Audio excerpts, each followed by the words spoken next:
Hey everyone, my name's Casey. I'm a member of Glitch City. I don't have a gaming background. I come from advertising and filmmaking and art and fine arts and all that kind of stuff. It's great to be here with these guys. I love it. There are a number of narrative works that have influenced me as a growing storyteller over the years, and the idea of meta-story has emerged as a common theme throughout a lot of these stories. So to sum up Inception in one line, I think everybody knows this, it's a dream within a dream, within a dream, within a dream, and you can keep going with that. So meta-story is a story within a story, and within a story, you can take it wherever you want to go. We see this visually echoed in much of the imagery throughout the film to good effect. It's kind of a great reinforcing of this central idea. So 300 is a brutal, hyper-stylized slaughter fest, and by the end of the story, we find out that the movie that we've been watching is itself a story being told by a survivor of the tale that we've just watched. Stories by their nature are meant to evoke an emotional response of some kind, and when written or spoken, stories actually engage the imagination. You're visualizing, you're directing the story itself in your mind. And so, in effect, we've seen the images that the soldiers here behind this speaker would have been imagining as they've been listening to the story, which is, I think, an interesting parallel. So the Book of Eli, meta-story can also mean stories about stories, not just stories within stories. And Book of Eli is a story about the Bible, which some say is the greatest story ever told. The antagonist in the film seeks to use the Bible to control people for ill effect, while Denzel here seeks to protect it for the good of all. For all of its bloody, terrible violence, the film is actually an examination of the effects stories can have on the world, which can be quite profound.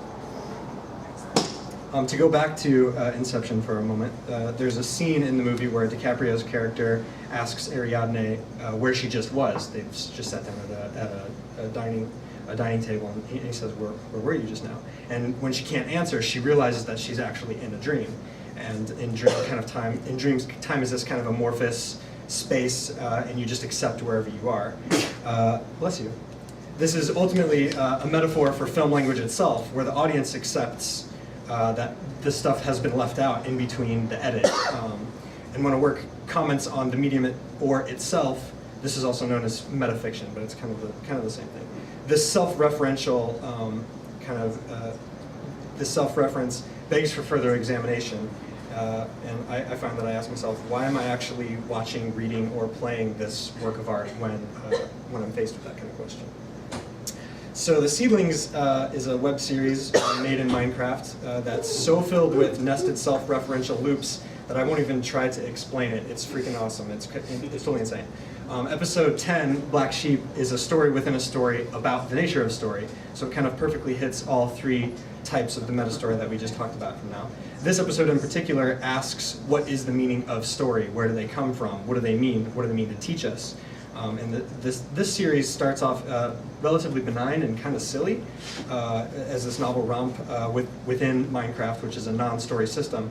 And slowly and unexpectedly, it lays the groundwork for the exploration of ideas on myth on a very grand scale, which was pretty surprising and great. And I look forward to seeing where that goes. There's a scene in Kiki's Delivery Service, a Miyazaki film, where Kiki has lost her magic. She meets an artist friend who tells her art and magic are basically the same thing. They have this great little talk. Kiki flies with her spirit. She doesn't cast a spell or anything like that, just as the artist paints with their spirit. It's just something that you do. And this magic to fly or to create is a great power. And this painting here in the film has a tremendous effect on Kiki. It's of her, inspired by her. Just like the movie about Kiki had a tremendous effect on me, and I would imagine many of you. And you can see Miyazaki actually talking about the nature of creation in this very scene, which is pretty awesome. So if I can step away from stories for a second and talk about this guy, this is Hippocrates. He's a Greek philosopher and physician, and he said, let food be your medicine and medicine be your food. And so if we think of the mind as an emotional and spiritual body of sorts, we can think of the stories and media we consume as the food. And so what kind of food is this then? Why would I want to eat this? This is a screenshot from Black Ops 2. It's visceral, it's exciting, it's spicy, but it's also destructive, like junk food for the soul. And if that's all you eat, junk food, what ultimately becomes of you and your health? So a chapter on art from Religion for Atheists examines the purpose of art across several religions across basically time. Christianity embraced art as a kind of propaganda, which in itself is a neutral concept, suggesting influence rather than the direction. We associate propaganda with negativity and all those kind of terrible things. But art is a medium to remind us what matters, according to Christianity. Because with the distractions of daily life that we all deal with, it's quite easy to forget some of the most important things, I'm sure you guys know. For hundreds, if not thousands of years now, Christian art and stories have had a profound effect on shaping the world, like literally the entire world, for better or worse.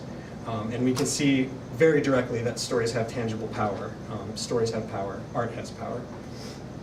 And so, with great power comes great responsibility. I know. Your work is going to influence people for better or worse. And I'd like everyone here to consider the impact that you want to have on the world when you're making things. Why are you making what you make? And do we really need more junk food for the soul? Thanks.